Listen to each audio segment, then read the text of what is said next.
Hi, I'm Shora Gupta. My registration number is 19BC1704. In the field of theory of computation, the topic that I have chosen is study of Turing machine and its application. The first question that arises is that who is Alan Turing? Alan Turing is often called the father of modern computing. He was a brilliant mathematician and logician. He was a man ahead of his time. He devised Turing machines and the Turing test in the field of artificial intelligence. During the World War II, he developed a machine that could decode the German Enigma code.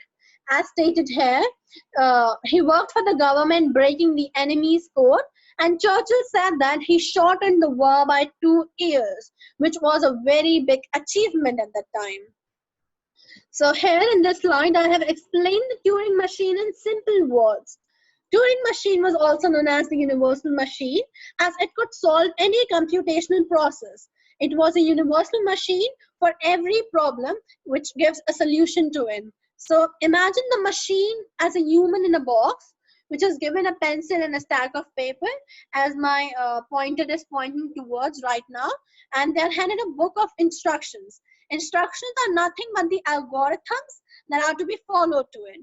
So in order to change what the human does, or in order to provide different solutions to different problems, we must alter the instruction books. He tried simply to deal with symbols as the mechanisms, as this solved the problem very easily. So Turing saw the machine as a book where each page is a state. So the word state, we have read about this in our DFT. So sorry, not DFT, it is DFA, deterministic finite automata, in which a state was being depicted as a circle. So there are three columns as I have given the picture. So the first is the if page, where he finds the symbol. The symbol in the initial state, it will be a start symbol, which he'll be finding out. And then second, he'll go to the instruction column, where he'll find out the specific instruction or the instruction that is to be followed after that specific input symbol which has been found. And the third points to the next state or the next page number. So he considered the whole process to be as a book where we are finding the problem or to the solution in different pages. And this process continues state after state.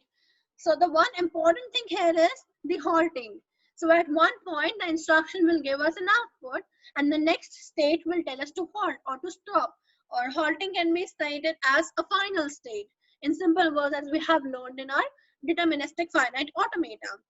And this is how the Turing machine works in a simple way.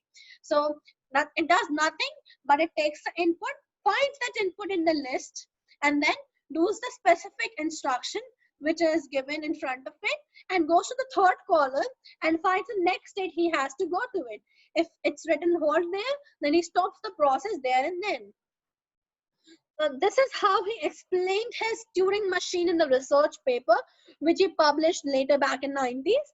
So he said that it is a tape, and this is a tape of an infinite length where all these blocks have different alphabets or something. Alphabets or something I'm saying about the DFAs, but alphabets are something which is being an input symbol, the symbols actually.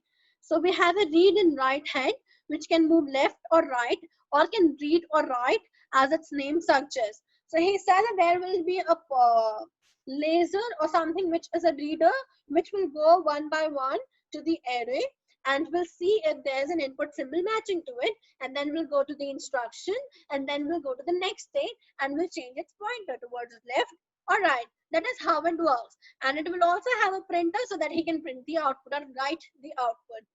The control unit here shown is nothing else but the DFA, as we have learned in our classes.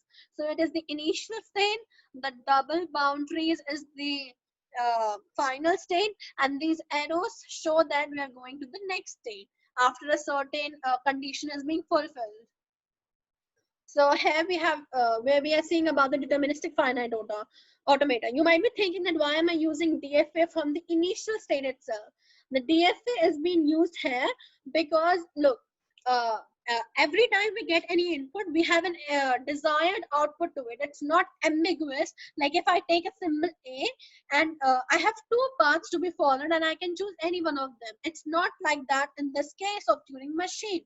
It is deterministic and we can determine what the next state will be. And it is already prescribed that this will be the next state given then only. So a finite automaton is a quintuple, as we have learned. It has q. Q is the finite set of states. Finite set of states means, as an example, it's given 1, 2, 3, 4, 5 and 6. So we have 6 states here. Epsilon is the finite input alphabet. So consider a language of A, B, B, and so on. So this type of language will have two alphabets, A and B. And delta is the transition function from Q cross epsilon to Q. S is the start state. The start state is this one with the arrow is pointing towards like this. And F is the final or the accepting state, or we can also call it as an halt state. So these double boundaries or in the circle are known as the final state.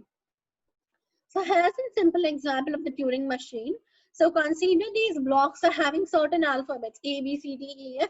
You can consider any of them, imagine. And at time 0, it is pointing towards this block. Sorry, So at time 0, it is pointing towards this block. And at time 1, it points towards this block. So what is actually happening is, at this block, it is reading the symbol. So suppose here I have written A, it reads the symbol A, and then here at time 1, it will write the symbol B to it and will move its pointer towards the left, as stated here in the instructions book, as we have learned about in this earlier. So there's another example, like at time 1, we had before A, consider like we are having here C alphabet, and at time 2 we read here we read the C alphabet, and here we have written D alphabet or any other alphabet. You can imagine anything as about the situation or whatever the problem is being given. So here we write D alphabet and the pointer is moving towards right. So it's trying to depict that the pointer can move right or left and read or write. This is the whole function of the pointer which is being done. And this is nothing but a type of array which is having all the alphabets in it. Here comes halting. Halting is very important, as I said before, because if there is no halting or if there is no final state in our DFA, there will be an infinite loop and we'll never get our output in our entire life. So halting is very important, and the machine halts if there are no possible transitions to follow. So if in the third last column, we have no other next state, or simply we write the word halt, it means that the process needs to be stopped here. Halting is nothing but a final state of DFA.